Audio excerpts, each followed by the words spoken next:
اللہ علیہ کے پاس نا ایک بوڑھی اماں اپنا بیٹا چھوڑ گئی. تو حضرت صاحب نے کو 2 4 5 مہینے رکھا. تو بعد میں اس کی اماں کو بلا کے کہا کہ تو بیوہ ہے, بیٹا تیرا یتیم ہے, میں نہیں چاہتا کہ اس کا وقت ضائع ہو. یہ پڑھنے والا کوئی نہیں, سارے نہیں بھائی پڑھنے والے ہوتے. اب یہاں علماء بیٹھے ہیں, میں بے ادب بھی نہ ہو جاؤں. کچھ پورے 8 سال لگا کے بھی آ جاتے ہیں, سند بھی ان کے پاس ہوتی ہے. ناراض نہ ہو جانا, یہ تو سب اچھے لوگ ہیں. سند ہوتی ہے پر پتہ پوتا کوئی نہیں ہوتا. یہ اعلیٰ حضرت نے لکھی ہے بات. سند ہوتی ہے, پوری ڈگری ہوتی ہے, اس پہ کئی لوگوں کے سائن بھی ہوتے. تو بہت سارے طالب علم ایسے ہوتے ہیں جو مدارس میں کہتے ہیں میں فاضل فلاں ہوں, لیکن کوئی شے پاس. تو مولانا سردار احمد صاحب محدث اعظم پاکستان رحمۃ اللہ علیہ اس بوڑھی کو کہنے لگے تیرا بیٹا کند دینا ہے, پڑھنا پڑھانا اس نے کچھ بھی نہیں. تو یتیم بچہ ہے, کل کو تو کہے گی کہ میرے بیٹے نے وقت ضائع کیا تو واپس لے جا. بوڑھی اماں رونے لگ گئی, کہنے لگی میں پڑھانے تو نہیں لائی تھی, میں تو آپ کو رب کا ولی سمجھتی ہوں, میں تو نوکری کرانے لائی تھی. نوکری. حضرت انس بن مالک کہتے ہیں میری اماں بھی حضور کی بارگاہ میں دے گئی تھی. حضور کی بارگاہ میں یہ نہیں کہا تھا کہ یا رسول اللہ پڑھا دیں, ہاں میں ذمہ داری سے بات کر رہا ہوں. یہ نہیں کہا تھا حضور مجاہد بنا دیں. یہ تھوڑی کہا تھا کہ یا رسول اللہ صلی اللہ تعالی علیہ وسلم سے مفسر, محدث, محقق, مفتی بنا دیں. حضرت انس کی اماں کہہ گئی تھی سونیا جب تک یہ رہے گا نا آپ کی نوکری کرے گا, یہ گھر کے کام کاج کرے گا, ڈیوٹی کرے گا. حضور یہ آپ کی نوکری کرے گا. تو میرے محبوب نے پھر دعا کر دی, اللہ اسے برکت عطا فرما. تم سمجھتا ہے خدمت والا خالی رہ جاتا ہے؟ جتنا ذائقہ خدمت والے کو ملتا ہے, جو اس کے نصیب میں آتا ہے, وہ کسی کا نصیب کہاں بھائی. حضرت انس کہتے ہیں حضور نے دعا کر دی, برکت کی. مجھے تو کھیتی باڑی آتی بھی نہیں تھی, پر لوگوں کے باغ میں سال میں 1 دفعہ پھل لگتا تھا, میرے باغ میں 2 دفعہ لگتا تھا. حضور نے دعا کر دی یا اللہ اسے اولاد دے. فرماتے ہیں میرے بیٹے, میرے پوتے, میرے نواسے, میری بیٹیاں. فرماتے ہیں میں زندہ ہوں اور میری 100 اولادیں موجود ہیں. پریشان ہو گیا 100 سن کے کہ بچے 2 ہی اچھے, 100 اولادیں میری موجود ہیں. حضرت انس بھی مولانا سردار احمد صاحب کے پاس نا چھوڑ گئی بچہ. کہنے لگی حضرت جی میں کو پڑھانے کے لیے تھوڑا چھوڑ گئی ہوں, میں تو اس لیے چھوڑ کے گئی ہوں کہ آپ مہربانی کریں, خدمت کرائیں. تو حضرت جی کہنے لگے کوئی ایسا کام ہی نہیں, خدمت والا کیا کراؤں. کہنے لگی پٹھے پوا لیا کرو. جی ہن لڑ پیندے نے, کہنے نے بچے کام کر دین مدرسے دا. حالانکہ اب کہاں بچے کام کرتے ہیں, اب تو گزر گیا دور, اب تو بچے کام کراتے ہیں. اب بچے بھی ناراض ہو رہے ہیں, گھور گھور کے دیکھ رہے ہیں. صحیح پہ رہا ہوں آپ کو, بچے کام کراتے ہیں, بچے کہاں کام کرتے. کہنے لگی یہ چارہ ڈالے کرے گا آپ کی بھینسوں کو. تو حضرت نے اس کو کہا کہ بی بی چارہ میری بھینسوں کو ڈالنے کے لیے میں نے بندہ رکھا ہوا ہے, تو جا لے جا. کہنے لگی ہاتھ باندھ کے حضور مہربانی کریں رکھ لیں, چارہ ڈالے گا. اور پتر توجہ سے چارہ ڈالنا حضرت کی بھینسوں کو. رونے لگی. حضرت نے رکھ لیا, مہینے کا خرچہ بھی دیتے. شام کو نا وہ سارا دن کام کرتا, شام کو آ کے پیروں میں بھی بیٹھ جاتا. حضرت جی لائیں تیل تھوڑا سا, پیر نہ دبا دوں. 8 سال ساتھ والے پڑھتے رہے, یہ بیچارہ نوکری کرتا رہا. میرا روپ بھی نہیں تے میرا رنگ بھی نہیں, اور مینو یار منان دا ٹنگ بھی نہیں. کبھی کبھی نا حضرت بلال حبشی فارغ ہوتے نا تو نبی پاک کی بارگاہ میں عرض کرتے حضور کوئی کام تو نہیں, سارے ہو گئے, حضور جاؤں ذرا. چلے جاتے. ایک دن سلمان فارسی کہنے لگے یا رسول اللہ یہ بلال کہاں جاتا ہے. فرمایا جا دیکھ کے تو آ. حضرت سلمان واپس آئے تو آ کے رونے لگے. کہنے لگے سونیا جب یہاں سے جاتا ہے نا تو جا کے سیدہ فاطمہ کی چکی پیسنی شروع کر دیتا, بی بی صاحبہ کے کام کرنے لگتا ہے. گھر میں جا کے اسنین کی ڈیوٹی کرتا ہے, وہاں بھی کام یہاں بھی کام. وہ چارہ ڈالتا رہا, اس نے چارہ ڈالا. حضرت محدث اعظم کی بھینسوں کو دستار فضیلت کا وقت آ گیا, سارے پگڑیاں سجا کے آ گئے. آج دستار ہوگی. یہ نہ پیچھے ہو کے بیٹھ گیا, چونکہ پڑھا ہی نہیں تھا تو دستار کا ہے کی. دستار تو اس کی جو پڑھے گا, ہم نے تو پڑھا ہی نہیں, ہم نے تو یار پڑھا, گھر پڑھا, ڈیوٹی کری. حضرت محدث اعظم رحمت اللہ علیہ کے ہاں جب اعلان ہونے لگا نا کہ اب دستار ہوگی, تو حضرت نے پہلا اعلان اس کا فرمایا. تو مجھے والا بندہ کپڑے بھی کدی کدی بدل ہے نا. وہ کہتا ہے جس حال میں بھی تھا میں پلٹ کے دیکھنے لگا کہ پڑھا پڑھایا تو ہے, کوئی شے نہیں. یہ ماجرا کیا ہے. پیچھے سے اٹھ کے آئے, تو کہتے ہیں باقیوں کی دستار کسی عالم نے کی, کسی صوفی نے کی, لیکن یہ بھینسوں کو چارہ ڈالنے والا جب آیا تو محدث اعظم نے فرمایا پگڑی کے بال کو کوئی ہاتھ نہ لگائے, یہ ساری دستار میں نے کرنی ہے. اور فرماتے ہیں حضرت بال بھی دیتے جاتے تھے اور آنسو بھی بہاتے جاتے تھے, ماتھا بھی چومتے تھے اور فرماتے تھے دستار کے بعد چلا تو نہیں جائے گا یار, مجھے تو عبادت بھی نہیں رہ گئی, مجھے تو چابیوں کو بھی نہیں پتا کون سی کہاں رہتی ہے, جائے گا تو نہیں تو رو پڑا, کہنے لگا سوڑیا جائے تو وہ جس کے پلے کچھ ہے ہو, آتا جاتا تو ہے کچھ نہیں, مجھے کس نے رکھنا ہے, میں نے کہاں جانا ہے, ادھر کہاں تو ادھر ہی رہوں گا. وہ اس طالب علم کے سارے استاد بھائی کہتے ہیں اس نے دستار کرائی, پڑھا پڑھایا کچھ نہیں, پر جو مسئلہ اڑ جاتا تھا نا, وہ جو اڑ جاتا تھا نا, وہ جا کے اس سے پوچھتے تھے تو کتابیں کھولنے کی ضرورت نہیں پڑتی تھی. حضرت ام سلمہ رضی اللہ تعالیٰ عنہ کہتی ہے میں نے عرض کی یا رسول اللہ صلی اللہ علیہ وسلم میری بچی بڑی بیمار ہے, تو مجھے کسی نے کہا ہے یہ تھوڑی سی نشے والی چیز ہے, یہ بنا کے تیار کر کے دو صحیح ہو جائے گی, بیمار ہے بچی تو یہ نشے والی چیز ہے, اس کو تیار کر کے دو, تھوڑا نشہ ہے.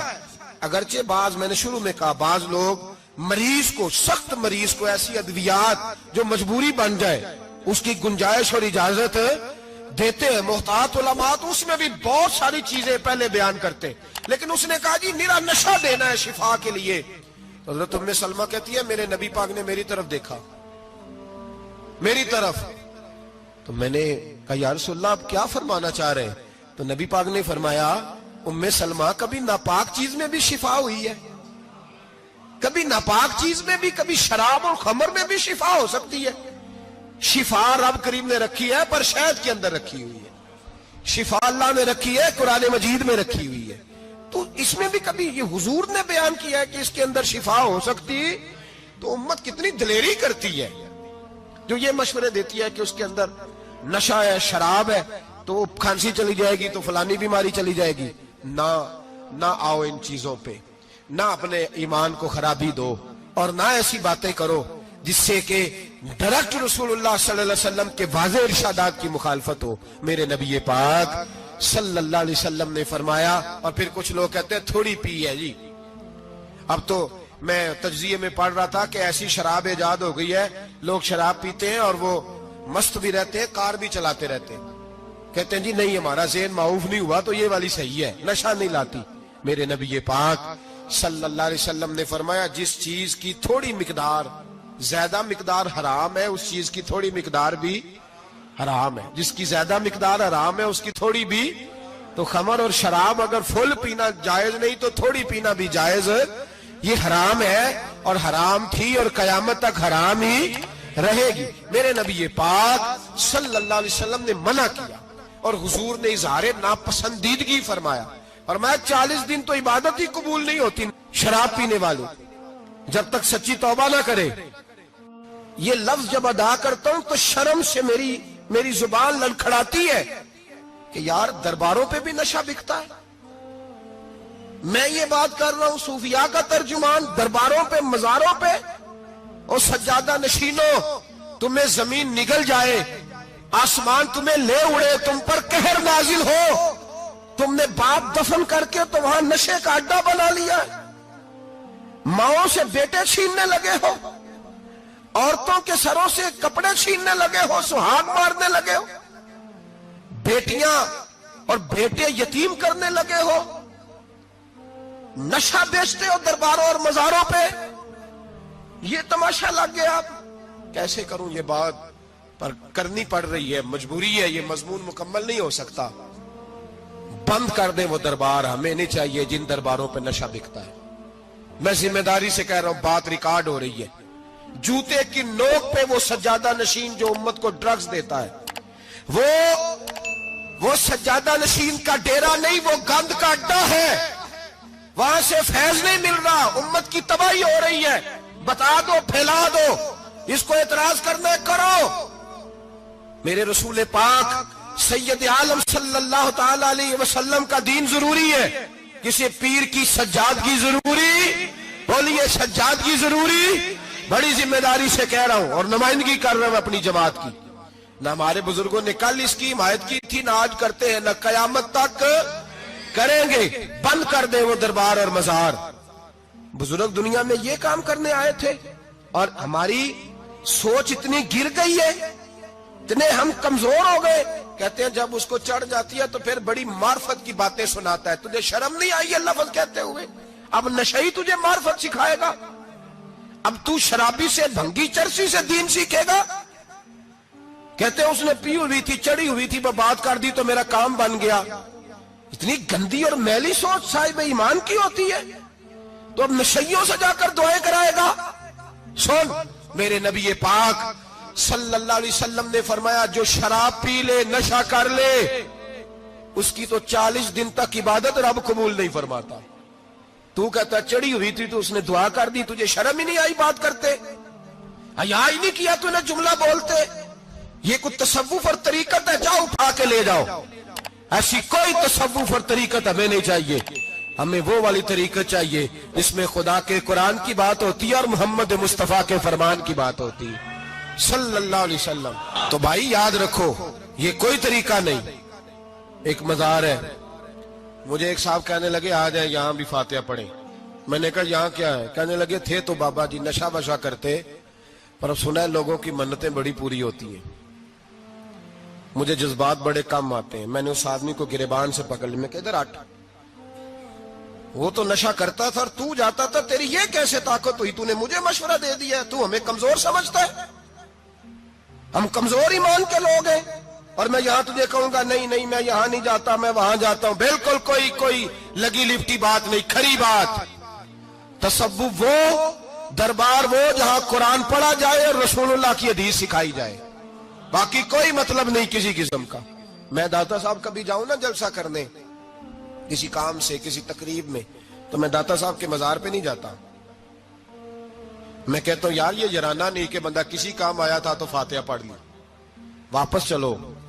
گکھڑ سے سپیشل آئیں گے داتا صاحب کے مزار پہ حاضری دینے، اور میرے سنگی گواہ ہیں کہ میں سپیشل ٹائم نکال کے بہت سارے کام چھوڑ کے سپیشل جاتا ہوں، اور میں مراد ماننے نہیں جاتا، میں داتا صاحب کا شکریہ ادا کر دے جاتا ہوں۔ میں ان سے کہتا ہوں حضور آپ کی مہربانی، آپ یہاں آئے تو ہمارے بڑے بھی رسول اللہ کے غلام بن گئے۔ میں تو سلام عقیدت پیش کرنے جاتا ہوں، ہم مزارات پر جانے کے قائل نہیں، بلکہ ہماری تو عقیدت کا درجہ ہی مکمل نہیں ہوتا جب تک ہم مزار پہ سلام نہ کریں۔ پر مزار داتا صاحب کا، مزار خواجہ معین الدین اجمیری کا، مزار غوث اعظم جیلانی کا، مزار محدث اعظم مولانا سردار احمد کا، مزار اولیاء کا، مزار میاں شیر محمد شرک پوری کا، مزار رب کریم کے بندوں کا۔ بھنگیوں چرسیوں کے مزار نہیں ہوتے، اور نام ان مزارات کے قائل ہے، بالکل قائل نہیں ہم۔ میں تھوڑے دن پہلے لاہور گیا تھا، تو میں کار میں میاں صاحب میاں شیر محمد شرک پوری کا ذکر کر رہا تھا۔ میں اپنے دوستوں سے کہہ رہا تھا یار بہت بڑا بابا ہوا ہے، تو مجھے کہنے لگی کرامت کیا ہے؟ میں نے کرامت یہ ہے کہ ساری زندگی سنت کا درس دیا ہے۔ تو مجھے کہنے لگے آپ کبھی گئے نہیں؟ میں نے کہا میں اسپیشل گیا تھا، اور تھوڑے دنوں کے بعد پروگرام بناؤں گا تو میں ساتھ لے کے جاؤں گا۔ ہم مزارات کے قائل ہیں، حاضریاں دیں گے مزاروں پہ، لیکن بھنگیوں چرسیوں کے مزاروں پر جانے کے قائل ہیں؟ زور سے بولے، یہاں جانے کے قائل ہیں؟ کوئی عقیدہ نہیں ہے ہمارا۔ نشہ بکے گا اب مزاروں پہ، اب یہ تصوف ہوگا وہاں، یہ طریقت ہوگی۔ اور ملت پر رحم کھاؤ خدا را۔ اگر تمہارے قومی ادارے کہتے ہیں رپورٹ کرنے والے کہ 70 لاکھ پاکستانی نشہ کرتا ہے، تو کیا تمہیں یہ نہیں پتا کہ نشہ بیچتا کون ہے؟ کیا تمہیں یہ نہیں پتا کہ ڈرگز کا کاروبار کون کرتا ہے؟ اگر تمہیں یہ پتا ہے تو کیا یہ خبر نہیں تمہیں کہ ان رگوں پر یہ خون اتارتا کون ہے؟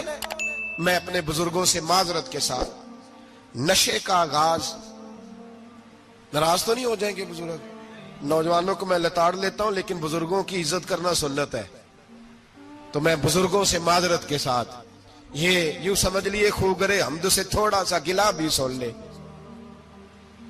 نشہ سگریٹ سے شروع ہوتا ہے، سگریٹ سے۔ میں تمباکو کو حرام نہیں کہتا، یہ فتویٰ نہیں دے رہا۔ تمباکو کا حکم وہی ہے جو مولی کا ہے، جو کچے پیاز اور لہسن کا ہے، کہ آپ جب کھا لیتے ہیں تو منہ سے بدبو آتی ہے، تو آپ مسجد میں آئیں تو آنے سے پہلے مسواک کریں، منہ صاف کریں، پھر آپ آ جائیں۔ تو جائز ہے, مکروہ ہے لیکن حرام.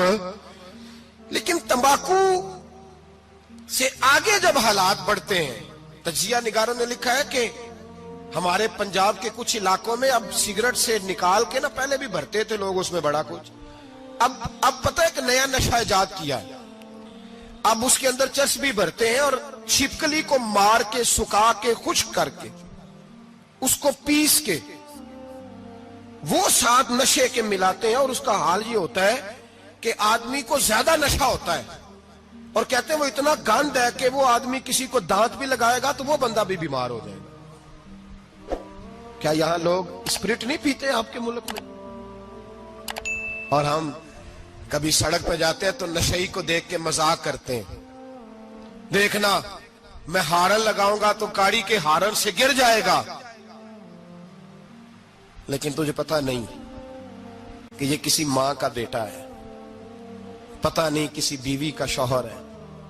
ایک ہمارے دوست ہیں, بزرگ ہیں, ان کا داماد فوت ہو گیا, نشہ کرتا تھا, تو میں تعزیت کرنے ان کے گھر پہنچا تو کھڑے ہو گئے ہاتھ باندھ کے, کہنے لگے حضرت صاحب باقی ساریاں گلاں چھڑ دیو, صرف نشے تے تقریر کریا کرو. وہ جب جیتا تھا تو تب بھی اس کے بچے یتیم ہی تھے, یتیم ہی تھے. میری بیٹی جب میرے گھر آتی تھی اور میں اپنے پوتوں کے اترے کپڑے اسے پہننے کو دیتا تھا تو میرا کلیجہ پھٹتا تھا, اور میری بیٹی اس کی زندگی میں بھی بیوہ کی زندگی گزار رہی تھی. وہ میری بہوؤں کے اترے ہوئے کپڑے پہنتی تھی, کوئی دعا کرو, کوئی جلسے کرو, یہ لت ختم ہو جائے. اور کہنے لگا اب میرے وہ چلا تو گیا ہے, دادا دادی اس کے پہلے کوئی نہیں, چچا ہے کوئی نہیں, جب تک تو میں زندہ ہوں ان نواسوں کو کوئی روٹی کا لقمہ, کوئی کپڑا مل جائے گا, لیکن سوچتا ہوں میں بوڑھا ہوں, مر گیا تو ان کو کوئی پوچھے گا بھی نہیں, کون ان کی خبر. اتنا ظلم اس قوم سے, اتنی زیادتی, اور آرام سے لکھ کر لوگ گزر گئے کہ یہ 70 لاکھ ہے, ان کا درد تو سمجھو, تکلیف تو سمجھو. 7 فٹ کا سونا جوان اور نشے کا عادی ہے تو کسی نالی میں پڑا ہوا ہے. اور میں نے کہا اس قوم کے ساتھ اس سے بڑا بھیانک مذاق کیا ہوگا.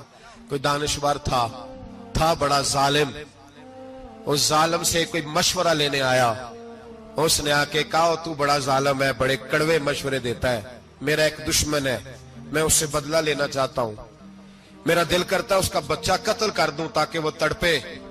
تو ظالم نے کہا اسے قتل نہ کر, وہ تو اس کا باپ 2-4 مہینے رو کے چپ کر جائے گا, پھر میں سخت سزا دینا چاہتا ہوں, مشورہ دے. تو اس نے کہا اس کے بچے کو نشے پہ لگا دے, جس کا بچہ نشہ کرے گا وہ باپ روز مرے گا, روز جیے گا, وہ ماں روز مرے جیے گی, نشے پہ لگا دے. اس قوم کے ساتھ سب سے بڑا ظلم یہ ہوا کہ ملت کا جوان نشے پہ لگ گیا, ڈرگز پہ لگ گیا. اتنے تباہ حالات ہوئے کہ جوان چڑھتی جوانیاں, اماں نے کتاب دے کے بھیجا تھا, اور کالج سے واپس آئے تو نشے کے ٹیکے ہاتھوں میں پکڑے ہوئے, ٹیکے. اور آپ کے اس ملک کے اسلام آباد میں ایک دن میڈیا نے وہ خبر بھی وائرل کی اور وہ چیز بھی دکھائی لوگوں کو. 3 مہینے کا بچہ لے کے نشئی سڑک پہ آ گیا, اس نے کہا میرا نشہ ختم ہو گیا, میرا بچہ خرید لو, 2 پڑیاں دے دو. تو وہاں بیبیاں جو سن رہی تھی وہ بھی چیخے مار کے رو رہی تھی. یہ ظلم کیا اس قوم کے ساتھ, اور کرپشن کی لعنت نے اجازت دی سپلائی کرنے والوں کو کہ گلی گلی بیچے, گلی گلی. انہوں نے کچھ تھوڑا ظلم نہیں کیا ان حکمرانوں نے. اور ہماری اپوزیشن, اس کو نہ صرف اتنا پتا ہے کہ یہ جائیں اور ہم آئیں, اس سے زیادہ کوئی غرض نہیں. بھائی کرپشن کے خلاف نکلے ہو تم, نشے کے خلاف کس دن نکلو گے, جوئے کے خلاف کس دن, قوم تو مر رہی ہے نشے سے, اس کے خلاف میدان میں کب آؤ گے. صرف اتنا ہے کہ یہ جائیں اور ہماری باری آئے, اس سے زیادہ کچھ نہیں. جتنے مجرم وہ ہیں اتنے ہی تم بنتے جا رہے ہو. عشق سرکار سے دل جس نے سنوارا ہوگا, اس کی قسمت کا بلندی پہ ستارہ ہوگا, اس کی قسمت کا بلندی پہ ستارہ